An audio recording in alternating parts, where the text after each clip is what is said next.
दोस्तों, इस वक्त सबसे बड़ी खबर अमेरिका और चीन दोनों महाशक्तियों को हक्का बक्का कर दिया है। खरबों डॉलर की जासूसी तकनीक, हाई टेक शिप और उपग्रह लेकर आए थे ये देश, लेकिन भारत ने ऐसा अचूक जवाब दिया कि पूरी दुनिया जोर जोर से हंस रही है।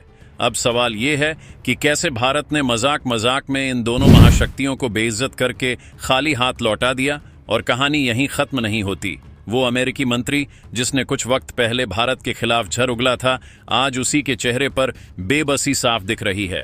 वही अब भारत से मदद की भीख मांग रहा है और यह सब कैमरे के सामने हो रहा है। उधर तुर्की में हालात और भी ज्यादा गर्म हैं। भारत को लेकर ऐसा बयान आया है जिसने अर्दोआन की पूरी राजनीति की नींव हिला दी। अब खुद तुर्की की सेना अपने ही राष्ट्रपति को चेतावनी दे रही है कि भारत से टकराना मतलब खुद की बर्बादी तय करना। तो आखिर ये सब हुआ कैसे? भारत ने ऐसा क्या कदम उठाया कि दुनिया की तीन बड़ी ताकतें एक साथ हिल गईं? आज की ये रिपोर्ट आपको हर उस कोने तक ले जाएगी जहां से असली कहानी शुरू हुई थी। तो बने रहिए मेरे साथ, क्योंकि जो आगे आने वाला है वो सिर्फ खबर नहीं, नई दुनिया की चालें हैं। लेकिन उससे पहले अगर आप वीडियो देख ही रहे हो तो बस 1 सेकंड निकालकर पसंद बटन दबा दो और चैनल को सदस्य बन जाओ। आपके लिए 1 सेकंड होगा, लेकिन हमारे लिए बहुत बड़ी मदद है। तो दोस्तों, जरा सोचिए, समंदर के बीचों बीच रात का वक्त है, हवा में बस इंजनों की गूंज है और अंधेरे में दो परछाइयां तैर रही हैं, एक अमेरिकी और एक चीनी जासूसी जहाज। दोनों का लक्ष्य एक ही, भारत की नई लंबी दूरी वाली मिसाइल के परीक्षण की हर सांस, हर संकेत को पकड़ लेना। राडार चालू हैं, उपग्रह झुके हुए हैं। दुनिया की दो महाशक्ति भारत की ओर टकटकी लगाए बैठी है। लेकिन तभी दिल्ली से एक आदेश निकलता है, परीक्षण स्थगित। बस इतना सुनते ही सब कुछ सन्नाटे में बदल गया। अमेरिकी जहाज का कमांडर सिर पकड़ लेता है, चीनी दल के चेहरों से रंग उड़ जाता है। हजारों मील का सफर, करोड़ों डॉलर का इंतजाम और नतीजा खाली समंदर और एक अधूरा लक्ष्य। अब सामाजिक माध्यमों पर तूफान है। लोग हंस रहे हैं कि भारत ने मिसाइल नहीं छोड़ी, लेकिन घात ऐसा मारा कि दोनों को हिला दिया। कह रहे हैं यह कोई परीक्षण रद्द नहीं था, यह तो जासूसों के लिए एक चाल थी। तो आखिर भारत ने यह सब क्यों किया? क्या यह बस एक मिसाइल परीक्षण था या एक ऐसा दिमागी खेल जिसमें अमेरिका और चीन दोनों फंस गए? पहला झटका था नो टाइम का, सरकारी हवा में फैलाया गया छोटा सा संदेश जिसने आसमान में हड़कंप ला दिया। मिसाइल परीक्षण होने वाला है, मंजिल से दूर रहें। पर जैसे जैसे घंटे बीते, वही संदेश अपनी परतें खोलने लगा। दूरी की हदें एक के बाद एक बदलती रहीं। 1480 किलोमीटर से एकदम संकुचित होकर 2520 किलोमीटर, फिर अचानक 3550 किलोमीटर। हर बदलाव के साथ दुनिया का इशारा बढ़ता गया, कुछ तो बड़ा होने वाला है। पर सही प्रतिक्रिया क्या हो समझना मुश्किल है। कई देशों के खेमों में आंखें और कान कांपने लगे। चीन ने वैसे तो चुप्पी साध रखी थी, मगर उसके जासूसी तंत्र ने तुरंत काम शुरू कर दिया। हिंद महासागर में उसकी वही पुरानी परछाई आई, युआन वांग नाम का जासूसी जहाज, जो हर बार जब भी किसी परीक्षण की आहट मिलती है, बिना बुलाए पानी पर दस्तक दे देता है। वह जहाज समुद्र में तैरता एक निगरानी किला था। राडार संकेत, बिजली फिसलन, रेडियो शोर, सब कुछ गुनगुनाता। पर चीजें इतनी सीधी नहीं थीं। भारत ने जानबूझकर दूरी को ऊपर नीचे करके ऐसा एक जादुई हुस्न दिखाया, जैसे कोई जादूगर पर्दा हिलाकर बार बार नए प्रारूप दिखा रहा हो। मकसद साफ था, सामने बैठे जासूसों को भ्रमित करना, उनके संसाधनों को झोंकवाना और असली इरादे को छुपा रखना। जो देश इस रहस्य को खोलने की हड़बड़ी करेंगे, वहीं खुला शिकार बनेंगे। अब सवाल हवा में तैरने लगा, चीन का जहाज कितना करीब आ सकता है?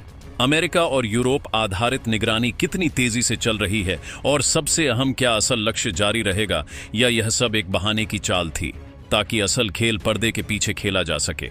अब सोचिए, खेल में सिर्फ चीन ही नहीं था। इस बार एक और खिलाड़ी मैदान में उतर आया और वो था संयुक्त राज्य अमेरिका। हिंद महासागर के नीचे से एक गुपचुप हलचल शुरू हुई। ओशियन टाइटन नाम का अमेरिकी जासूसी जहाज। ये कोई आम जहाज नहीं था, बल्कि ऐसा जहाज जो पानी के अंदर की हर सरसराहट सुन लेता है। शक था कि भारत शायद किसी पनडुब्बी से प्रक्षेपित होने वाली शांत मिसाइल का परीक्षण करने जा रहा है। ऐसी मिसाइल जो बिना आवाज किए अपने निशाने पर जा धमके।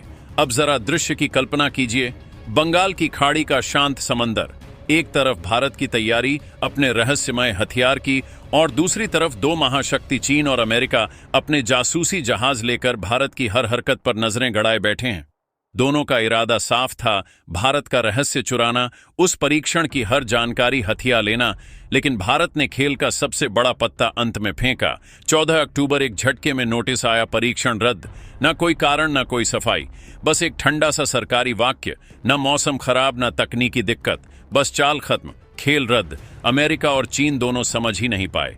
इतना लंबा सफर, इतने संसाधन, और आखिर में हाथ आया सिर्फ सन्नाटा। भारतीय रणनीति का यही कमाल था। जब दुनिया ये सोच रही थी कि भारत मिसाइल दागने वाला है, भारत ने दाग दिया अपना मास्टर स्ट्रोक। और इन बिन बुलाए मेहमानों का परिचय भी कम दिलचस्प नहीं है। चीन का युआन वांग वो जहाज है जो मिसाइलों से लेकर उपग्रह तक सबको ट्रैक करता है। हर बार जब भारत कोई बड़ा परीक्षण करता है, यह बिना बुलाए तमाशा देखने पहुंच जाता है। लेकिन इस बार तमाशा उसने नहीं देखा, बल्कि तमाशा उसके साथ हो गया। अब बात करते हैं उस जहाज की जिसने अमेरिका की ताकत का असली चेहरा दिखाया, ओशियन टाइटन। नाम सुनने में शांत, लेकिन असल में यह एक चलता फिरता पानी के नीचे का शैतान है। पानी के नीचे की हर सरसराहट, हर हलचल यह जहाज सोनार की मदद से सुन लेता है। कहते हैं अगर कोई पनडुब्बी जरा सी भी हलचल करे तो ओशियन टाइटन मीलों दूर से उसकी धड़कन तक सुन सकता है। अमेरिका को शक था भारत शायद कुछ बड़ा करने जा रहा है, कोई पनडुब्बी से प्रक्षेपित होने वाली बैलिस्टिक मिसाइल, यानी वो हथियार जो सतह पर आने से पहले ही तबाही मचा दे। लेकिन भारत ने जिस चतुराई से चाल चली, उसने दोनों महाशक्तियों के हसीन सपनों पर पानी फेर दिया। अब बड़ा सवाल उठता है, आखिर भारत ने आखिरी पल में परीक्षण रद्द क्यों किया? इसका जवाब उतना ही रहस्यमय है जितनी वो मिसाइल खुद। कहा जा रहा है कि भारत शायद अपनी अत्याधुनिक तकनीक यानी भविष्य की ध्वनि से तेज मिसाइल का परीक्षण करने वाला था। ऐसी मिसाइल जो आवाज से 5 गुना तेज उड़ती है और जिसे पकड़ पाना लगभग नामुमकिन है। भारत नहीं चाहता था कि इसकी एक झलक भी किसी विदेशी राडार पर जाए, क्योंकि कुछ चीजें दिखाई नहीं जाती, बस सही वक्त आने पर दुनिया को महसूस कराई जाती हैं। लेकिन भारत ने यह खेल सिर्फ तकनीक छिपाने के लिए नहीं खेला। इस चाल में एक गहरा संदेश भी छिपा था, दुनिया को बताने के लिए कि हिंद महासागर में असली मालिक कौन है। भारत ने कह दिया, यह हमारा इलाका है, यहां कब, क्या और कैसे होगा यह हम तय करेंगे। जो चाहे अपनी जासूसी के जहाज लेकर आ जाए, हम तब परीक्षण करेंगे जब तुम सबसे कम तैयार होगे। यह सिर्फ एक मिसाइल परीक्षण नहीं, बल्कि एक मनोवैज्ञानिक युद्ध था जिसने चीन और अमेरिका दोनों को सोचने पर मजबूर कर दिया। अब हर कोई बस यही सवाल पूछ रहा है, आखिर भारत किस ब्रह्मास्त्र की तैयारी कर रहा है? क्या वो कोई ऐसी ध्वनि से तेज मिसाइल है जो आवाज से 5 गुना तेज उड़ती है, या फिर कोई ऐसा रहस्यमय हथियार जो समंदर की गहराइयों से निकलकर आसमान में तबाही मचा दे? फिलहाल भारत चुप है, पर इस सन्नाटे में भी एक धमाका छिपा है जो जब गूंजेगा तो पूरी दुनिया सिर्फ एक नाम लेगी, भारत। अब आते हैं उस घटना पर जिसने अमेरिका को पहली बार झुका दिया। वो पल जब जो चेहरे कल तक भारत पर उंगली उठा रहे थे, आज वही कैमरे के सामने झुके हुए हैं। सोचिए, वही मंत्री जो हर साक्षात्कार में भारत की नीतियों पर ताने कसते थे, आज उसी प्रसारण चैनल की स्क्रीन से भारत से मदद की गुहार मांग रहे हैं। ये वही व्यक्ति हैं जो राष्ट्रपति ट्रंप की टीम में ताकत और अहंकार का चेहरा माने जाते थे। लेकिन वक्त ने उन्हें वहीं ला खड़ा किया जहां शब्द भी उनके अपने नहीं रहे, बस लहजा नम्र था और स्वर टूटे हुए। तो आखिर क्या हुआ कि यह घमंडी साम्राज्य घुटनों पर आ गया? जवाब छिपा है चीन के एक ऐसे वार में जिसके लिए ना किसी बम की जरूरत थी, ना किसी मिसाइल की। चीन ने बस एक बटन दबाया और दुनिया की सबसे बड़ी ताकत की रीढ़ हिल गई। वो बटन था दुर्लभ पृथ्वी तत्वों का निर्यात प्रतिबंध, यानी वह धातुएं जिनसे अमेरिका के जेट इंजन, मिसाइल प्रणाली, यहां तक कि मोबाइल चिप्स तक बनते हैं, उनकी आपूर्ति चीन ने रोक दी। अब हालत यह है कि ट्रंप की पूरी आर्थिक टीम भारत की तरफ मदद की उम्मीद लगाए बैठी है, क्योंकि इन धातुओं के विकल्प अब सिर्फ कुछ देशों के पास हैं और उनमें से एक है भारत। नाम छोटा है, दुर्लभ पृथ्वी तत्व, लेकिन इसका असर इतना बड़ा है कि अगर यह गायब हो जाए तो दुनिया रुक जाएगी। आपकी गाड़ी, आपका चल दूरभाष, आपकी घड़ी, यहां तक कि आने वाले कल की बिजली से चलने वाली गाड़ियां, सब इनकी वजह से सांस लेती है। इसके बिना तकनीक बस एक लोहे का डिब्बा है और इनकी चाबी किसके पास है? दुनिया के 80% दुर्लभ पृथ्वी सामग्री चीन के कब्जे में है। चीन ने पहले कदम में पूरी दुनिया को झटका दिया। आपूर्ति बंद, एक झटके में कारखाने ठप, बाजारों में हड़कंप। बड़ी बड़ी कंपनियां समझ नहीं पा रही थीं कि अब योजना भी क्या है। लेकिन चीन यहीं नहीं रुका, वो असली चाल उसके बाद आई। चीन ने कहा, ठीक है, हम बाकी दुनिया को यह सामग्री देंगे, वो भी सस्ते में। बस एक कागज पर लिख दो, ये अमेरिका को नहीं बेचोगे। सोचिए, ये सिर्फ एक समझौता नहीं थी, ये था एक जाल जिसमें चीन ने पूरी दुनिया को एक तरफ और अमेरिका को अकेले दूसरी तरफ खड़ा कर दिया। अब हालत यह है कि अमेरिका को डर है उसके अपने दोस्त ही उसे छोड़ देंगे। वो देश जो कल तक उसके साथ थे अब शायद चीन के साथ हैं, और इसी डर से अमेरिका ने हड़बड़ाहट में अगले सप्ताह अपने सभी सहयोगी देशों की एक आपात बैठक बुला ली है। वो देखना चाहता है कौन उसके साथ खड़ा है और कौन अब चीन की तरफ झुक चुका है। सोचिए, दुनिया की सबसे बड़ी ताकत अमेरिका आज मदद की गुहार लेकर कैमरे के सामने खड़ा है, और किसके सामने? किसी और नहीं, सिर्फ भारत। वित्त मंत्री स्कॉट बेसेंट ने प्रसारण चैनल पर कहा, हम उम्मीद करते हैं कि भारत इस मुश्किल समय में हमारा साथ देगा, हमारे कंधे से कंधा मिलाकर खड़ा होगा। अब सवाल उठता है, इतना बड़ा देश, इतनी ताकत, फिर भी भारत से मदद क्यों मांग रहे हैं? दो कारण हैं। पहला, भारत के पास है दुर्लभ पृथ्वी खनिजों का विशाल भंडार, वो अमेरिकी जरूरतों को पूरा कर सकता है। दूसरा और सबसे बड़ा कारण, दुनिया का नजरिया। दोस्तों, यह लड़ाई अब सिर्फ खनिजों की नहीं, यह लड़ाई है अगले महाशक्ति की। सोचिए, अगर आज भारत ने चीन का साथ दे दिया तो पलड़ा झुक जाएगा उसी वक्त, और अमेरिका अकेला, एक ऐसा राष्ट्रपति जिसके राज में अमेरिका दुनिया में अकेला पड़ गया, याद रखा जाएगा, बिल्कुल सोवियत संघ की तरह। याद रखिए, महाशक्ति सिर्फ तोप और मिसाइल से नहीं बनती, वो बनती है उन दोस्तों से जो आपके साथ खड़े हों, और ताज उसी के सिर सजता है। अब बढ़ते हैं अगली खबर की ओर, और यह कहानी है तुर्की की। सोचिए, एक ऐसा देश जहां सरकार और सेना के बीच हमेशा 3600 का आंकड़ा चलता रहा हो, यानी लगातार खींचतान, 4 सफल तख्तापलट और लगातार सत्ता की लड़ाई। पिछले दशक में राष्ट्रपति अर्दोआन ने अपने सपनों को पूरा करने के लिए ऐसी नीतियां अपनाई जिनसे उसने सीधे भारत जैसे देशों से टकराव मोल ले लिया। लेकिन यहां कहानी का सबसे बड़ा मोड़ आता है।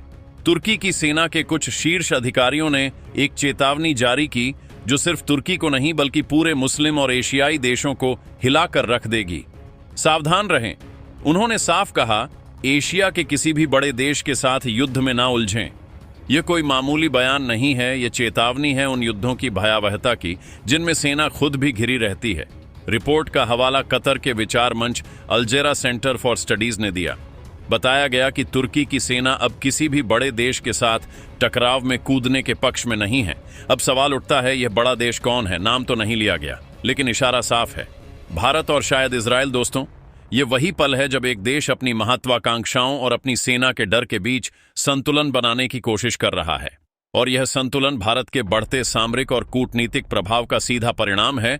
तुर्की में इन दिनों राजनीतिक और सैन्य हलचल जोरों पर है। राष्ट्रपति अर्दोआन की महत्वाकांक्षाओं और सेना के सावधान संदेशों के बीच खींचतान बढ़ती जा रही है। तुर्की के कुछ शीर्ष सैन्य अधिकारी अब खुलकर कह रहे हैं, एशिया में किसी बड़े देश के खिलाफ कोई जंग हम अकेले नहीं लड़ सकते। यह चेतावनी सिर्फ उनकी सेना के लिए नहीं बल्कि पूरे मुस्लिम दुनिया और क्षेत्रीय गठबंधनों के लिए भी एक इशारा है। असल कहानी यह है कि सऊदी अरब और पाकिस्तान का नया सैन्य गठबंधन तुर्की के लिए सिरदर्द बन चुका है। सैन्य अधिकारियों को डर है कि अगर गलती से भी तुर्की किसी जंग में कूद गया तो उनका देश राजनीतिक और सैन्य जाल में फंस जाएगा, जिसका असर पूरे एशिया और यूरोप पर पड़ेगा। इतिहास भी गवाह है, अरब देशों ने हमेशा अमेरिका की रणनीति के सामने अपनी सीमाएं अनुभव की हैं।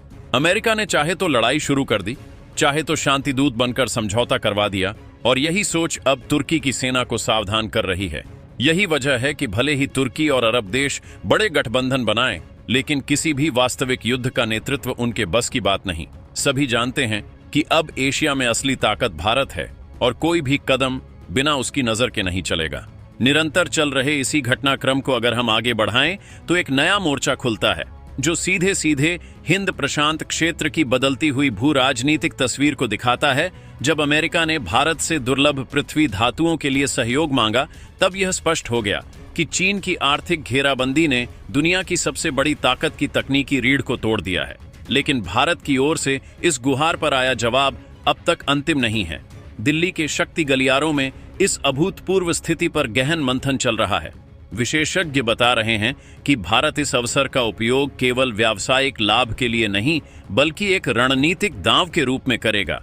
भारत की मांग साफ होगी, अगर अमेरिका को चीन पर निर्भरता कम करनी है तो उसे बदले में भारत को अत्याधुनिक सैन्य तकनीक तक पहुंच देनी होगी, उन तकनीकों तक जिनकी पहुंच पर अमेरिका ने अब तक अदृश्य रोक लगा रखी थी।